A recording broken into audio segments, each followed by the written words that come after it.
Hey, bonjour tout le monde, j'espère que vous allez bien, bienvenue dans une nouvelle vidéo dédiée aux débutants sur Linux. Alors n'hésitez pas à vous abonner pour ne pas manquer les prochaines vidéos, cliquez sur rejoindre si vous voulez soutenir la chaîne, me soutenir et m'encourager. Parlez-en également autour de vous, le but des vidéos sur Linux débutants, donc ça va être progressif en plus, mais ça va être d'accompagner les gens à découvrir Linux de bout en bout, et donc si vous voulez faire découvrir Linux à d'autres personnes, à partager éventuellement la playlist ou ces vidéos.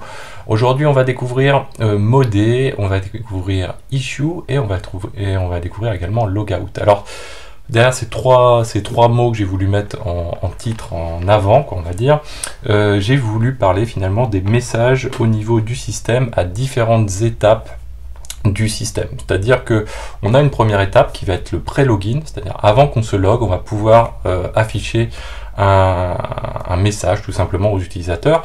Une fois qu'on est logué également, on a un message qui s'affiche, et quand on se délogue, quand on veut sortir de notre connexion, de notre session, et bien également on peut également afficher un message aux utilisateurs. Alors ça peut être un message, ça peut être un peu plus qu'un message, on va le voir ensemble, et il y a également quelques petites précautions à prendre au passage. Alors derrière, pour se remettre un petit peu en place, on va repartir sur notre machine virtuelle qu'on a lancée avec VirtualBox, donc je vais juste la lancer, voilà, hop, on va la lancer comme ceci, voilà, c'est parti. Donc on a toute la phase d'init et de boot qu'on a vu déjà précédemment dans une vidéo, on l'a vu de manière assez sommaire, on reviendra éventuellement dessus sur des petits aspects par rapport à ça. Donc la première chose, vous voyez ici, première chose, on est en étape de pré-login, c'est-à-dire qu'on n'est pas encore logué, vous voyez qu'on a un message qui s'affiche, Debian, GNU, Linux, 11, donc la version de Debian, etc. Alors, cette étape-là est assez importante. Alors on va d'abord commencer à regarder un petit peu les éléments. Cette étape-là est assez importante. Pourquoi? Parce qu'il y a un aspect également de sécurité qui est associé avec. Ça paraît ridicule, mais c'est quelque chose qui est quand même relativement important. Alors, première chose, donc du coup, on va revenir sur ces trois séquences. Donc le pré-login ou avant le login, ça va être ce qu'on va appeler issue, et notamment le fichier qui s'appelle etc issue, donc qui est un élément important. Donc en gros, ce que l'on voit ici, ça va être défini dans le fichier etc issue, on va le voir tout à l'heure. Ensuite, on a l'étape d'après le login. Donc l'étape d'après le login, on va voir qu'il y a deux aspects de le gérer. Il y a /etc modé, alors j'ai tendance à dire modé, mais c'est message of the day, hein, ça n'a rien à voir avec le mot quoi. Et puis également, ensuite, on a l'aspect sortie déconnexion de l'utilisateur. Et cette fois-ci, ça va être plutôt custom à chaque utilisateur, c'est-à-dire qu'on va passer par le bash logout, donc un fichier spécifique. Et dans tous les cas, n'oubliez pas que le man est votre ami. Donc si j'ouvre un autre terminal, si je fais un man de modé par exemple, et bien dans ce man de modé, je vais pouvoir retrouver un bout de documentation avec qui m'explique ce que c'est, où est-ce que c'est défini. Sur issue, il me semble qu'on a à peu près la même chose. Voilà, donc là il nous indique que c'est le pré-login, effectivement, que ça se situe dans /etc issue. Et vous voyez qu'il y a aussi des éléments associés, donc là bon, c'est plus de l'ordre du man, j'aurais pu en parler dans la vidéo du man, mais vous voyez qu'il y a des éléments associés qu'on peut vérifier avec le see all autres, c'est-à-dire que le jour où vous voulez vraiment vous former sur Linux et que vous avez du temps, éventuellement, même d'un point de vue professionnel, qu'on vous laisse le temps de faire les choses, eh bien c'est assez intéressant de vous dire, voilà, par exemple ici je m'intéresse à issue, hein, à quoi fait référence issue? Il fait aussi référence à modé, bah, je vais faire un man de modé, je vais faire un man de apt get tty, je vais faire un man de min get tty, etc. Ça, c'est, on va dire, l'approche qui serait un peu la meilleure, que par moment, on a vraiment l'occasion de faire, mais à d'autres moments, ce serait bien de le faire, mais on n'a pas forcément le temps ou l'envie même de le faire, hein, tout simplement. Donc, toujours ce réflexe de passer par le man. Je sais que c'est facile à dire, beaucoup de gens le disent, ne le font pas forcément non plus, moi le premier, et il faut conserver cette habitude-là et en être conscient que voilà, il y a toujours énormément de choses dedans. Alors l'étape de pré-login, donc de message, comme je vous disais, c'est le volet issue. Alors attention aux informations affichées. Donc d'un point de vue sécurité, c'est quand même quelque chose qui est important. C'est-à-dire qu'ici, si on en revient à ce qu'on voit à l'écran, ici on peut en déduire quelqu'un qui n'est, par exemple ce serveur-là est accessible depuis l'extérieur, ou tout simplement, bah voilà, on a quelqu'un qui veut se connecter, qui a accès à la console, qui veut se connecter. Tout de suite, on donne déjà des informations à l'utilisateur, même s'il n'est pas connecté. Donc une personne qui a de mauvaises intentions, déjà, potentiellement, on peut lui fournir des informations avant même une tentative de connexion. Ça, c'est valable à cette étape-là. C'est valable aussi dans d'autres cas de figure. Donc par exemple, les informations fournies par des serveurs web, comme Apache ou autres. Généralement, on a tendance à vouloir masquer ces éléments-là. Par exemple, ici, on dit que voilà, on est sur une Debian 11 à l'heure actuelle, que le hostname s'appelle DB1, donc on fournit aussi des informations relativement précises sur l'état de notre système, en tout cas sur la version du système. Et ça peut donner des informations, par exemple, quand on a un système d'exploitation, une distribution qui n'est plus du tout à jour. Donc admettons là on tombe sur une Debian je sais pas 5 admettons, et bien ça donne des informations à l'attaquant, à la personne qui est mal intentionnée, pour se dire bah tiens peut-être que je vais aller regarder sur le web et trouver facilement des attaques sur des versions anciennes de Debian et les rejouer et potentiellement trouver une faille. Donc ça c'est cette étape. Donc là on va se connecter, pour l'instant on n'a pas fait de modification. Et donc, à ce niveau, là, maintenant, on a passé l'étape de login. Vous voyez que... Alors, ouais, j'ai été un petit peu vite, on va se le refaire, la connexion. Là, en se connectant, on a également un message qui s'affiche, cette fois-ci plus précis, qui nous dit, voilà, on a du Debian, on a un noyau qui est en 5.10, etc. Donc, on a d'autres informations qui sont fournies. Là, c'est un petit peu moins grave, là, puisque je me suis connecté, mais néanmoins, ça fournit des informations. Potentiellement, à ce niveau-là, ce qu'on veut faire, c'est éventuellement fournir des informations précises à l'utilisateur dans le cadre de son travail et qui peut utiliser pour sa connexion. Donc ça, c'est quelque chose qui est important. Donc, on va revenir à ETC Issue.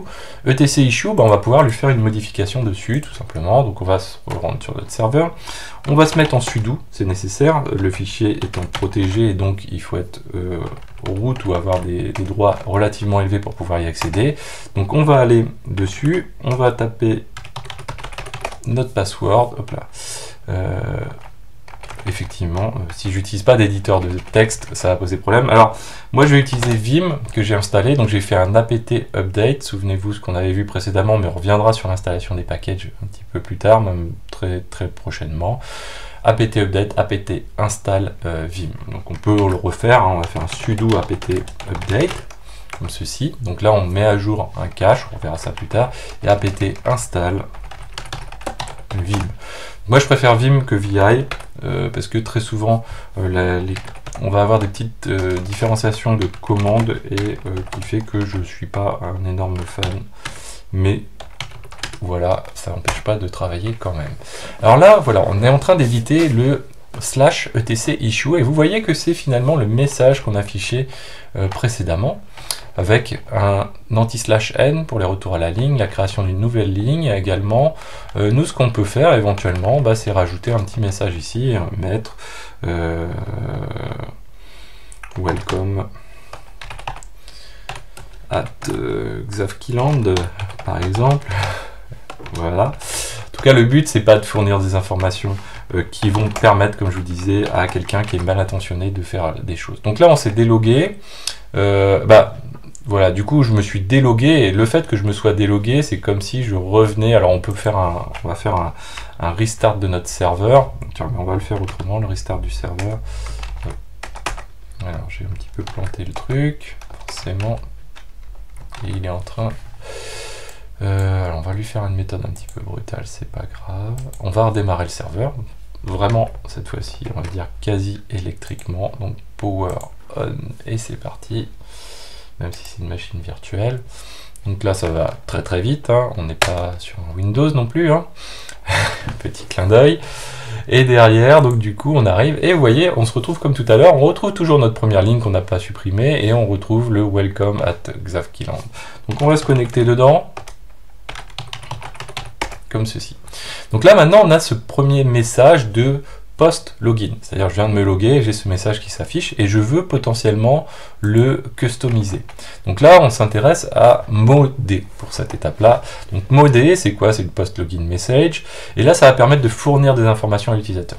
Par exemple, information qui est très intéressante pour un administrateur système, par exemple, ça va être de mentionner en gros, en long, en large, l'environnement dans lequel on se situe. Pourquoi? Parce que quand on intervient, par exemple, en production, eh bien, on va pas avoir les mêmes réflexes, et en tout cas, on va pas avoir la même vigilance que si on était sur un environnement de développement, par exemple.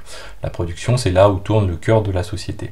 Donc, on va vouloir afficher un message de production. Donc, pour faire ça, on va faire un sudo vim /etc modé. Alors, nous, on va pas le faire hyper custom. Vous pouvez retrouver des outils qui vont permettre de faire des choses, bah voilà, un petit peu, ouais, on peut le faire custom, on va essayer. On va le faire rapidement, pour pas trop perdre de temps. Donc là, on va aller l'éditer. Nous, on va dire, tiens, voilà, tout ça, moi, je veux pas d'éléments là-dessus. Quoi que si, on va laisser ces choses-là, on va voir, comme ça nous permet de voir un autre élément juste après. Donc ici, on va pouvoir dire, par exemple, alors on va utiliser un petit outil qui s'appelle de mémoire Figlet, voilà. Et là, on va lui passer production, comme ceci. Et vous voyez que ça permet d'avoir un texte en format ASCII. Et bah tiens, on va le mettre comme ceci, tout simplement. Donc nous, on va faire toujours ce que l'on... Donc on va retourner au bon endroit, voilà. Et donc c'est le fichier etc issue qui est affiché. Ah ouais, alors je vais pas pouvoir le faire là. Ah, il faut que je m'installe. Oh, c'est un petit peu embêtant. Bon, c'est pas grave. On va faire un sudo apt update. Peu importe, le but c'était d'afficher un texte. Alors on a déjà fait un update, hein. En même temps je vous remontre. Mais... Figlet, voilà, qui doit pas être installé, j'imagine. Et on va utiliser Figlet. Je sais même pas si... Ah non, je vais pas pouvoir le sélectionner, j'ai pas la souris. Bon, c'est pas grave. Donc, on va retourner sur notre etc modé, on a dit. Et ici, donc du coup, ce que je vais faire, par exemple, je vais afficher un message qui va dire production. Voilà. Hop. Et puis éventuellement, je peux mettre un warning, tout un tas de choses, etc. On va mettre des petits espaces comme ça. Toc. Voilà, tout simple. Et donc derrière, si je me délog et que je me relog, comme ceci, vous voyez, qu'est-ce qui s'est affiché? Pour mon utilisateur, je dis voilà, tu es en production. Donc là, l'utilisateur, ça lui fournit une information sur la vigilance à apporter dans le cadre de son intervention. C'est plutôt pas mal. On peut fournir d'autres informations très utiles. Vous allez même retrouver des outils qui vont permettre d'automatiser ça pour, par exemple, fournir des informations sur la version de l'OS, etc. Par exemple, si on veut faire un petit script, alors c'est la première fois qu'on va faire un script, on va le faire de manière assez rapide, assez simple. Et bien cette fois-ci, on va pas mettre un script dans modé. Alors hop, si on revient ici, dans notre fichier modé, on peut pas mettre de script. Pourquoi? Parce que c'est que du fichier plat et donc on ne peut pas lui placer de script dedans. Donc si on en revient à la vidéo précédente, on va faire un sudo vim dans /etc profile. Et souvenez-vous, lors de la vidéo précédente, on avait vu les différents fichiers d'environnement. Vous voyez qu'ici, il y a des fichiers dans profile.d. Dans profile.d, par exemple, ici, on va créer un fichier. Alors, dans ces... Donc, profile et profile.d, c'est un fonctionnement classique sur Linux. En gros, on a la configuration de base qui se situe dans profile. Et quand on va vouloir apporter des éléments personnalisés, customisés, qui ne font pas partie, on va dire, du standard de la distribution. Donc, par exemple, nous, notre script, il est vraiment juste poussé pour nous. Eh bien, on va le créer dans le répertoire qui porte le même nom que le fichier en question. En l'occurrence, nous, c'est profile.d quand c'est prévu à ce titre-là. Ce qui fait que, en fait, donc réflexe également à avoir, si on regarde dans /etc profile, quand on regarde ici, vous voyez que on a une partie qui dit, tiens, si il y a un répertoire etc profile.d, c'est ce qui est écrit en bash, en fait, moi confiance si vous ne connaissez pas encore, eh bien on fait une boucle sur l'ensemble des fichiers qui sont dans profile.d et qui sont terminés par .sh, tout simplement, par une extension .sh. Donc nous, ça tombe bien, c'est ce qu'on va faire. Donc si on revient comme ceci, on va faire profile.d et la bonne habitude à avoir, c'est de numéroter les fichiers dans l'ordre un petit peu, c'est d'ordonner un petit peu les choses. Donc nous, on va l'appeler modé.sh par exemple. Et ici, on va commencer par ce qu'on appelle un shebang. On va le faire, on le verra plus tard, mais comme ceci. Je vous invite à aller voir éventuellement, pour ceux qui veulent en savoir plus, la playlist dédiée au scripting. Et là, on va mentionner qu'on va afficher des choses. Donc, on va utiliser la commande echo et on va dire qu'on va afficher, par exemple, le mot machine suivi de 2 points suivi d'un espace. Et on va enchaîner par une commande qui s'appelle hostname. Cette commande hostname permet d'afficher le nom de la machine. Et je le mets entre parenthèses avec le $ devant, ce qui va me permettre d'interpréter dans le echo la commande hostname. Ensuite, on va faire un echo et on va dire qu'on veut afficher par exemple l'IP. Et on va reproduire la même chose. On va utiliser cette fois-ci toujours la commande hostname, grand I, donc on lui passe une option grand I, et vous allez voir que ça va nous permettre de récupérer l'IP. Donc là, on va le rendre exécutable, ce fichier, souvenez-vous des permissions, il faut qu'il soit exécutable ce script. Donc pour qu'il soit exécutable, on va faire un sudo chmod, on va le rendre exécutable pour tout le monde, il n'y a pas vraiment de problématique là-dessus. On va le mettre, donc on va aller chercher notre fichier en question dans profile.d, et on sait qu'il est numéro 01. On le rend exécutable, on quitte. On va se reloguer, donc j'ai fait un CTRL-D pour quitter, je me relogue, je saisis le password, et là qu'est-ce qui s'affiche? Vous voyez juste au-dessus de mon prompt, alors j'aurais pu passer des espaces, on se retrouve donc avec le modé standard, et auquel on ajoute la partie machine, donc on sait qu'on est sur le hostname deb1, et l'IP en question. Donc c'est bien sûr une IP interne 192.168.50.8. Alors je vois beaucoup de gens qui masquent des IP internes, surtout quand ils font des tutos, etc., qui sont des VM qui vont casser aussitôt, etc. Ça n'a strictement à peu près aucun intérêt, mais bon, voilà, il y a des gens qui aiment bien en faire un petit peu plus. C'est plutôt quand même une bonne pratique, mais c'est bien aussi de savoir la portée exactement des choses. Alors, comment faire pour supprimer, pour un utilisateur donné, tout ce blabla quand on se connecte, donc tout ce que l'on avait juste au-dessus, parce que finalement, on s'est retrouvé avec notre texte, donc le script. Moi, ce que je veux, c'est supprimer ce qui est contenu dans /etc modé. Hop là, /etc modé, ici. Donc, supprimer tout ce qui est en amont, et juste afficher mon contenu. Et ça, je vais le faire pour un utilisateur. Bah, pour ça, je vais faire ce qui est mentionné ici, je vais faire un touch, c'est-à-dire une commande qui permet de créer un fichier vide, sinon on crée un fichier vide qui se nomme ushlogin. Donc du coup on va faire un touch. Donc là je suis déjà dans ma home, mais je peux la remettre, et je crée un fichier masqué, ushlogin, comme ceci.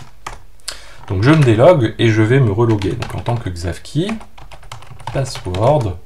Et là, vous voyez que ça m'a affiché juste le nécessaire, c'est-à-dire ça ne prend plus du tout en compte ce qui est dans /etc modé, ça prend juste en compte mon script qui est dans profile, puisque je vous le rappelle, profile permet de charger tout l'environnement, donc ce script est forcément lancé. Donc voilà, ça me permet de compléter les choses. Alors si vous voulez faire vraiment des choses custom dans ce domaine-là et travailler, vous voulez un truc un peu sympa, ben vous pouvez utiliser NeoFetch, qui est un outil qui est assez sympathique. Vous allez même pouvoir mettre des photos quasiment dans votre terminal. Alors la qualité ne sera pas là, mais voilà, ça pourrait être intéressant. Alors maintenant, on va s'intéresser aussi à la sortie. Ah ouais, j'ai tout affiché, c'est pas grave. Au logout. Alors le logout, là on va s'y intéresser. Hop, on va revenir ici.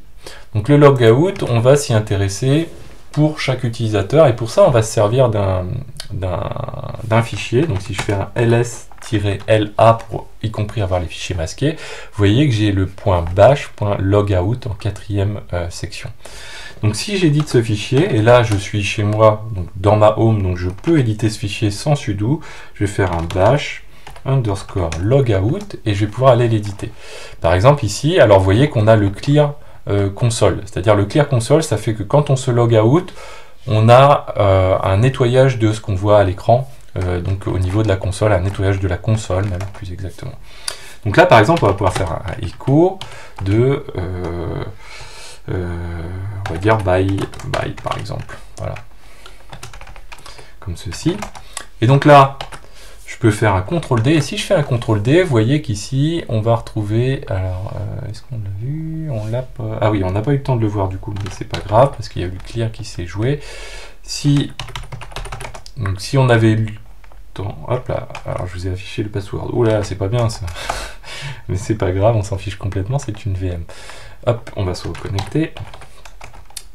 Gros password, mais malheureusement quand on fait plein de tutos, plein de VM, il faut avoir quand même quelques petits raccourcis. Donc là, on n'a pas eu le temps de le voir. Donc derrière, ça veut dire que on a un petit problème si on veut pouvoir afficher ça, puisqu'on clear la console aussitôt juste après, et on n'a pas le temps de voir ce qu'il y a à l'écran. Donc là, on va pouvoir utiliser une autre commande qui s'appelle sleep. Et sleep de base, vous allez pouvoir lui passer une période de temps pendant lequel, quand notre OS, notre système est en train de lire cette commande, eh bien il va attendre, il va se mettre en pause pendant le nombre de temps qu'on a mentionné. Donc là on va dire 10 secondes par exemple, et si je fais un CTRL D, vous voyez que j'ai bien le bye bye qui s'affiche, et donc là je suis en train d'attendre 10 secondes, et au bout de 10 secondes, qu'est-ce qui va se passer? Tadam, normalement ça arrive, tadam, et voilà, et donc on se fait déloguer. Donc ça c'est pas mal, et on peut faire, allez, pour le fun et pour les gens qui veulent aller un petit peu plus loin déjà, eh bien on peut faire un vrai script cette fois-ci qui va aller un petit peu plus loin. On va faire une boucle for sur une variable qui s'appelle i, et on va dire que cette variable, on va la faire varier de 1 à 11. Et on va dire, comme on est dans une boucle for en bash, qu'on va faire quelque chose, donc on dit do. On va dire également que quand c'est terminé, on va dire down. Et entre les deux, on va dire exactement ce que l'on veut faire pendant l'incrémentation de cette valeur de i. Donc ce que l'on va faire, c'est pour cette valeur de i, on va faire un echo. Et on va dire, par exemple, donc on va faire un calcul. Ici. Pour faire un calcul, il faut le double parenthèse précédé du dollar, et on va dire, pour afficher cette valeur-là, donc du coup on utilise le dollar, et on va dire qu'on va faire 10 moins la valeur de i. 10 moins la valeur de i de cette manière-ci, et derrière on va pouvoir afficher un petit s, et donc si on veut avoir le temps de voir le message, c'est toujours le même principe, on va faire un sleep, mais cette fois-ci on est en secondes, et on va décompter en fait de 10 secondes à 0 secondes, on va faire comme ceci, on va mettre un sleep de 1 seconde. Donc là, je fais un CTRL D, qu'est-ce qui se passe? 9, 8, 7, 6, 5, 4, 3, 2, 1, et voilà, 0, c'est terminé. Alors, ah tiens, on a eu le moins 1. Oui, alors on a commencé à combien? Je sais plus. Enfin bon, bref. Là, on va pas s'amuser à passer notre temps dessus. Alors, j'ai été déconnecté, bon, c'est pas grave. Donc, du coup, voilà. Aujourd'hui, c'était le côté un petit peu fun de modder, issue et également logout. Attention, ça paraît être que du fun, ce n'est pas que du fun. Vous avez vu le petit côté production, vous avez vu le côté sécurité également qui est important. Donc c'est des petites choses qui sont importantes à connaître pour un administrateur système, parce que voilà, ça fait partie des choses de son quotidien éventuellement, donc quelque chose de très important. Voilà, donc j'espère que cette vidéo vous a plu, n'hésitez pas à la partager, à mettre des pouces bleus, n'hésitez pas également à vous abonner, si vous voulez soutenir la chaîne, m'encourager, cliquez sur rejoindre, vous êtes de plus en plus nombreux à le faire. Parlez-en autour de vous, partagez ces vidéos sur Linux pour nous aider à faire découvrir Linux au plus grand nombre, et je vous dis à très bientôt sur Xavki. Ciao!